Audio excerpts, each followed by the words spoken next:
Luciano, mais conhecido como Japa, sou diretor de bateria do Salgueiro. Meu nome é Gustavo, o pessoal me chama de Nômade, sou diretor de tamborim da Cubango, ajudo meu parceiro lá no Salgueiro também, e tamo aí. Então, início do carreteiro do tamborim, é um assunto que tem muitas opiniões, né? Muita gente fala que começou num lugar, fala que começou no outro. Eu sempre ouvi que começou no Salgueiro. Como a gente participa lá, né, diretamente lá, vive aquilo praticamente todos os dias, a gente consultou algumas pessoas lá dentro, né? E a gente teve uma informação próxima do que pode ter, né, iniciado isso daí, que o Galdino que passou pra gente, né? Que é, como é que ele falou? Ele falou que era o... Juntando a batida, faz a 3x1 aí. Juntando a batida... É, praticamente. Só é a mesma coisa, né? Realmente é bem próximo do que é o que a gente toca hoje, né? Agora, se existe outras, né, como a gente sabe que existe, aí a gente prefere optar pelo que... Essa foi uma informação que o Galdino passou para nós, onde se iniciou a virada do tamborim, né? Que antigamente a maioria tocava chapadinho, batida 3x1 e tal. E ele falou que no Salgueiro começou essa virada, né? De movimento virando o tamborim. Agora, a gente não sabe se é comprovado isso, não tem lugar comprovado que se iniciou no Salgueiro essa virada de tamborim. Mas as informações que chegaram até a gente que se iniciou lá. É o que a gente sabe. E o floreio? O floreio, porra. O mais engraçado é assim, eu comecei a tocar, dominar um pouco mais a peça lá para 2002. Aí em 2002 a gente, moleque, né, quer fazer um montão de coisa com o tamborim, achando que, né, tava iniciando com tudo. Acelerado? Teve um ano na X9, teve uma subida lá que eu falei com o André, pô, faz um negócio assim, ó, pagaragadadá. Ele, pô, mas que tempo é esse? Tagaragadadá. Aí eu falei, pô, 2002, pô, criei um negócio. Aí a gente foi assistir o desfile da Mocidade de 93. Tá lá. Tchá, tchá, tchá, tchá, tchá, tchá, tchá, tchá, tchá, tagaragadadá. E agora o floreio? Bom, eu tinha conhecimento que o floreio começou lá em São Paulo, pelo lado do Camisa, do Peruche, Mocidade, aquela rapaziada toda lá, pensei que eu iniciava lá. Aí teve um dia desse daí, depois do samba, a gente bebendo, conversando de tamborim, aí o Nômade, pô, já tem uma coisa pra te mostrar aí. Pô, lá vem ele, né? Aí ele pegou Mocidade, Independente Padre Miguel, 83. O som abafadinho assim. Aí vamos procurar. Não era nem do tópico da bateria, era mais o desfile mesmo, né? Era, desfile inteiro. Aí daqui a pouco, passa lá. Tchan. Aí eu, espera aí, de novo. Deu, cara, isso é 83. Quer dizer... Dois desenhos na segunda. E 2 desenhos, né? Exatamente. 2 desenhos no refrão do meio, não era? Na segunda Na segunda do samba. Aí, é verdade, aqui tinha caído, então. E aí eu falei, pô, olha o conhecimento. Foi esse ano ainda, não foi? Foi esse ano. Quer dizer, a gente pensava que, ó, isso daí foi criado lá em São Paulo, pelos lados do Camisa Verde e Branco, do Peruche, da Mocidade Alegre. Só que em 83, na Mocidade daqui do Rio de Janeiro, já tinha o floreado. É difícil falar de história, né? A gente não viveu tudo pra contar. Mas, bem, enfim, o que a gente sabe é isso daí. A baqueta, tipo assim, vou falar da minha época que eu peguei. Eu não peguei a de bambu, que o pessoal falava que era de bambu, né? Existia uma de bambu e tal. Mas eu acompanhei a evolução dela até os dias atuais. Que era usado a de nylon, que era uma bem molinha. E você tocava com ela, você fazia uma... Era toda complicadinha, porque você tocava com ela. Ela era muito mole, né? Então... Eu cheguei a tocar com baqueta de nylon. De nylon.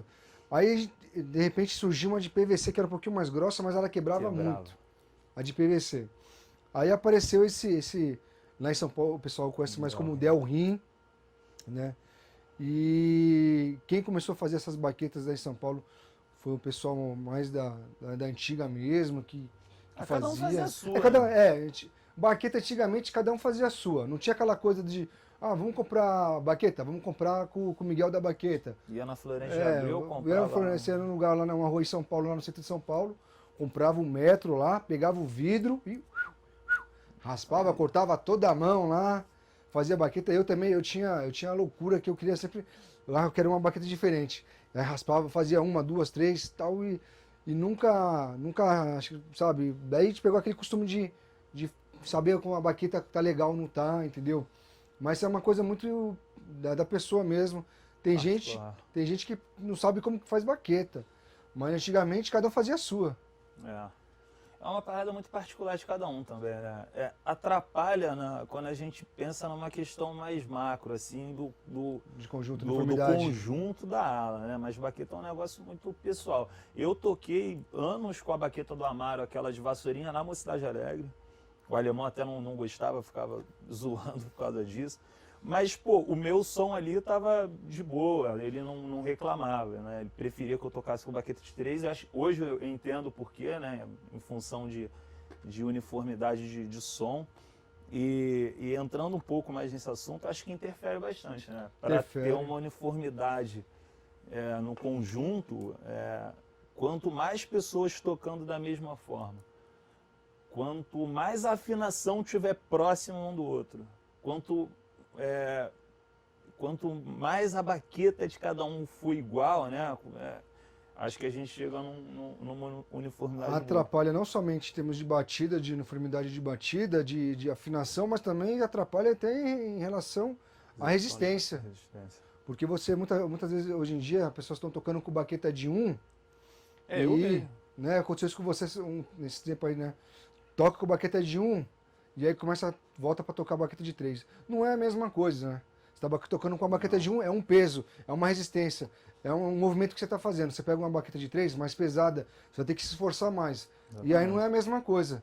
Sendo que interfere também. Tem aquela coisa, as pessoas que tocam com a baqueta de 1 não pode ter a mesma afinação que quem toca com baqueta de 3. Tem um pouco mais porque ela é mais grossa. Entendeu? Exatamente, porque se vocês reparam, a baqueta de 1 é aquele seco, né? É grossa e vai cair na afinação. Exatamente, então não pode fazer a mesma afinação. A gente já tinha comentado isso, né? Pô, vamos subir mais um pouquinho a afinação, porque a baqueta é de 1.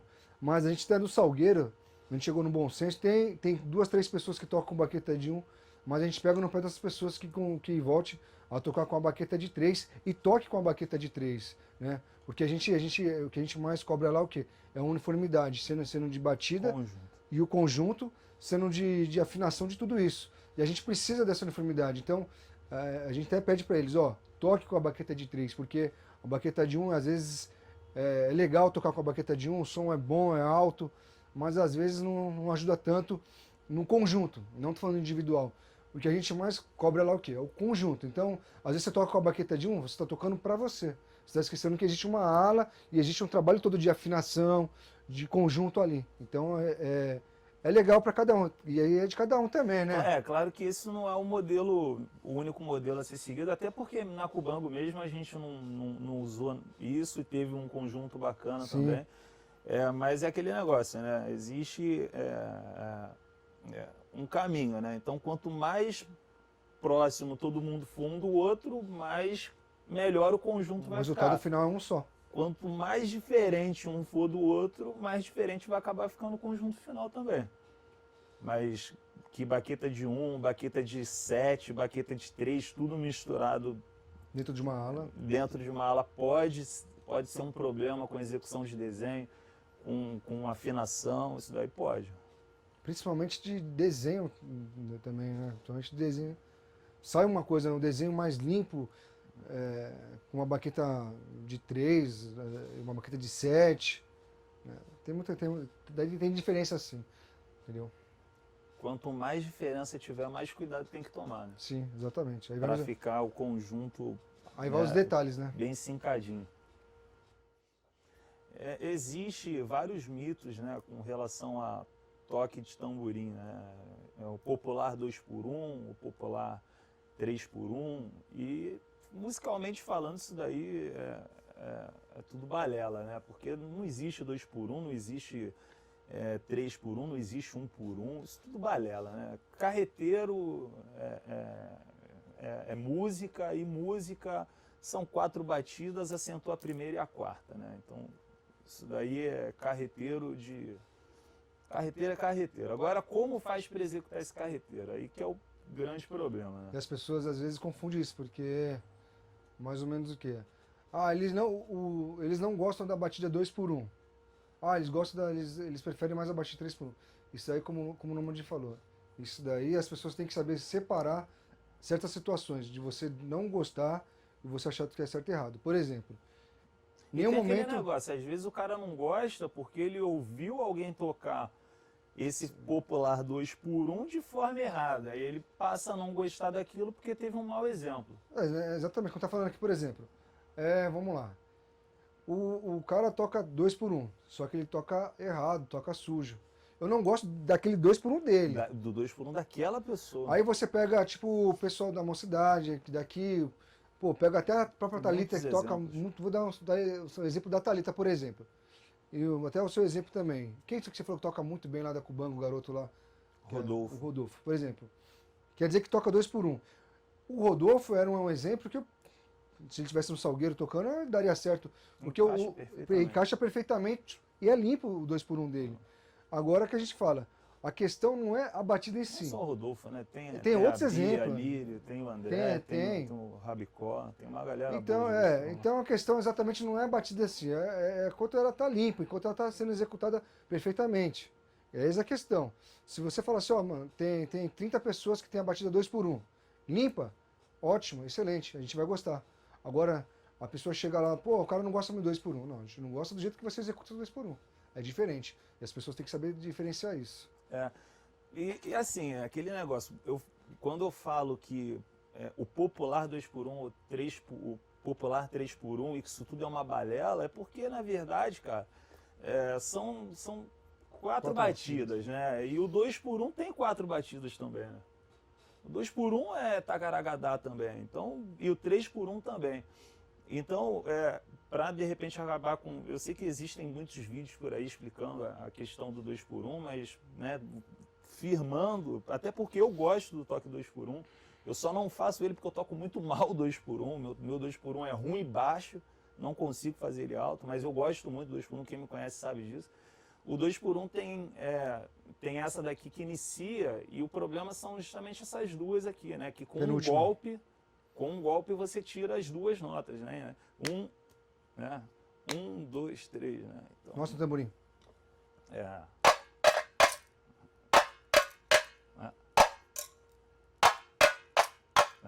1, 2, 3, 4. 1, 2, 3, 4. 1, 2, 3, 4. 1, 2, 3, 4. 1, 2, 3, 4. 1, 2, 3. Enfim, eu não toco tão bem 2x1. Mas, entende, são 4 batidas. São 4 batidas, assim como 3x1. E um grande problema que a gente encontra também com o popular 3x1 são 3 batidas, né? De cima para baixo e uma batida de baixo para cima, né? E aí que é o problema, né? São 4, né? Onde que vai bater a de baixo para cima? A primeira não dá porque tu não vai iniciar, né? Então são 3. Qual desses 3 lugares aqui que vai enfiar a batida de cima de baixo para cima? No nosso caso, a gente prefere que seja aqui na terceira batida, né? No contratempo. Então fica 1, 2, 3, 4, né? Mas existem pessoas que tocam 3x1, né? O popular 3x1 virando aqui, e existem pessoas que tocam aqui também, e que às vezes nem percebe, né? Tocam assim, mas não percebe. E no nosso caso a gente prefere aqui, né? Que o 3x1 seja executado com a volta aqui no tempo do contratempo. Agora, o nosso é o certo? Não, o nosso não é o certo. Não é o certo. O nosso não é o certo. Tem pessoas que desfilam aqui no Rio, que desfilam em São Paulo, que desfilam em muitos lugares com 3x1 de forma diferente do que a gente executa e que está dentro ali, não compromete em absolutamente nada. Mas eu particularmente, posso até ser, às vezes sou até criticado por isso, mas eu particularmente gosto muito do toque 2x1. Até porque a gente não fica vendo muito aquele negócio de acentuação. Pô, a velocidade das baterias estão atrapalhando para acentuação e aí se não acentua, o carreteiro fica muito quadrado e perde swing. Tacaracá, tacaracá, tacaracá. Não tem mais isso porque está tudo muito rápido. O toque 2x1 ajuda no lance da acentuação, né? Porque as duas batidas que a gente acentua são as únicas duas batidas do 2x1 que a gente bate de cima para baixo. As outras duas, naturalmente, vai ficar mais baixa porque com um golpe você faz as duas, né? Então é um toque que ajuda na questão da acentuação. Se todo mundo conseguisse tocar o 2x1 de forma limpa, com muita excelência, seria perfeito. O problema é que o toque é muito complicado, é difícil de fazer. E em relação até à batida do 3x1, as pessoas que têm que procurar um toque, não é como você está falando aqui, ninguém é dono da razão, ninguém entende mais que ninguém aqui, mas sendo mais claro, objetivo para as pessoas, é essa volta, né? Essa voltinha aqui, né? A gente fala, essa voltinha aqui, as pessoas às vezes acentuam muito, se você não tivesse a volta, seria, eu não teria essa volta, né? Então, às vezes fica táctica, táctica, táctica, táctica, tá. E aí falta aquele tagaragadá, né? Aquele swinguinho. Quando a volta não fica no próximo ali do mesmo volume das que são de cima para baixo. Todas as situações. Aí fica meio perde um pouco quando perde a volta também perde swing. Exatamente.